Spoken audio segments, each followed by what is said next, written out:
আজকে যে আচারটা আমি বানিয়েছি, এখানে আচারটা রেডি। আপনারা দেখতেই পাচ্ছেন যে আচারটা কত সুন্দর হয়েছে। তো চলুন দেখে নিই কীভাবে আচারটা বানাবো। সবার প্রথম ছোট ছোট করে আম এখানে কেটে নিয়েছি, নিয়ে মিক্সার জারে নিয়ে নিয়েছি। আমটাকে কোনো জল ইউজ করব না, কিন্তু পেস্ট করে নেব।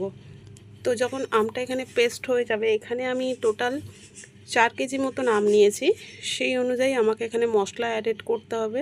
সর্বপ্রথম ধনে, জিরে, মেথি, মৌরি সব গুঁড়ো এখানে দিয়ে দিয়েছি। লঙ্কার গুঁড়ো, লবণ, চিলি ফ্লেক্স আর সর্ষে গুঁড়ো, হলুদ আপনারা দিয়ে দেবেন আপনাদের মতন। তারপর গরম তেল এখানে আপনাদের ফুটন্ত যে গরম তেল এখানে ইউজ করা হয়েছে, সাথে একটু কালো জিরে, কাঁচা লঙ্কা আর একটু ভিনিগার। তো ইনস্ট্যান্ট আচার এখানে দেখতেই পাচ্ছেন যে কিভাবে তেল দিয়ে গরম তেলের সাহায্যে আর ভিনিগারের সাহায্যে আচারটা আমি রেডি করে নিয়েছি।